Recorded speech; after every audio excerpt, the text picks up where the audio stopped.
मुंबईची वाढती लोकसंख्या आणि त्याला अनुसरून असलेले अपुरे पोलीस मनुष्यबळ यामुळे मुंबईमध्ये गुन्हेगारी वाढत असल्याचं प्रजा फाउंडेशन या सेवाभावी संस्थेने आपल्या सर्वेक्षणात म्हटलेलं आहे। 2014च्या सर्वेक्षणात मुंबईतील 32% लोकांना आता मुंबई असुरक्षित वाटत असल्याचं प्रजा फाउंडेशनने म्हटलेलं आहे।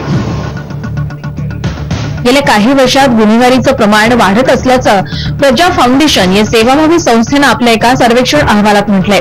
मागील 4 वर्षात सतत घडलेल्या वार्षिक अहवालात गुन्हेगारी प्रमाणात दोषींसंदर्भात काही धक्कादायक माहिती समोर येते। Yes, I think as far as this increase in cases rape being registered, I think it's two things out here. One is that the police has been more open and created a system where encouraging citizens to come out and complain about crime, and I think we must commend them on that part.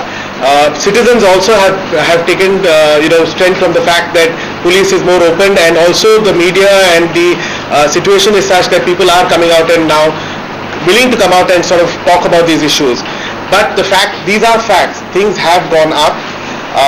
We are not saying that it is a case of the fact that the police is not performing well, but this is something that has to be tracked over a period of time so that we get a complete picture. As of now, we would say we are happy with the fact that the police is encouraging citizens to come out and complain, and taking their complaints in a more sensible manner. And I think we would like to sort of keep it at that at the moment. गुन्हेगारीबाबतच्या सर्वेक्षणातील गुन्हेगारीच्या टक्केवारीवर ग्राफिक्सच्या माध्यमातून नजर टाकूयात। खून, बलात्कार, अपहरण या प्रकारच्या गुन्ह्यांचं 2012 मध्ये प्रमाण होतं 7%, तर 2013 मध्ये याचं प्रमाण होतं 8%। सध्या मुंबईमध्ये चेन स्नॅचिंग, घरफोडी यासारख्या गुन्ह्यांचं प्रमाण वाढत चाललंय। मुंबईची लोकसंख्या ही 1,25,00,000च्या पुढे जाऊन ठेपली आहे आणि आजही प्रत्येक दिवशी या शहराची लोकसंख्या ही वाढतच चालली आहे आणि त्याला अनुसरून गुन्हेगारी सुद्धा वाढतीये। गुन्हेगारीच्या वाढत्या टक्केवारीवर ग्राफिक्सच्या माध्यमातून एक नजर टाकूयात। 2013-14 या सालामध्ये चेन स्नॅचिंगचं प्रमाण हे 66% होतं, तर चोरीचं प्रमाण हे 19%। 2013-14 मध्ये दंगलीचं प्रमाण 8% होतं।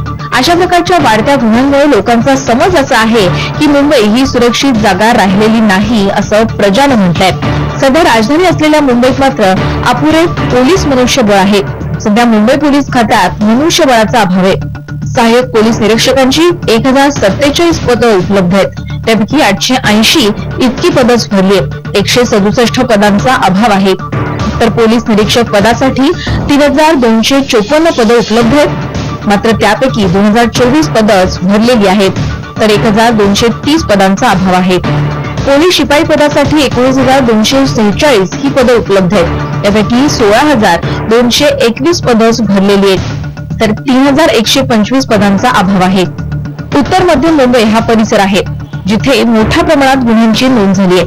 या घरफोडीच्या 734, चोरीच्या 1,598 आणि वाहन चोरीच्या 819 गुन्हे नोंदवले गेलेत। मुंबईची दिवसेंदिवस वाढत जाणारी लोकसंख्या आणि त्याला अनुसरून उपलब्ध असलेले पोलीस मनुष्यबळ यामध्ये जमीन आसमानाचा फरक आहे। येणाऱ्या काळात पोलीस कर्मचाऱ्यांची वाढीव भरती आणि त्यांच्या प्रशिक्षणावर अधिक लक्ष देणं हे गरजेचं आहे। कॅमेरामॅन नितीन बोडारेसह महेश बागल, साम टीव्ही, मुंबई।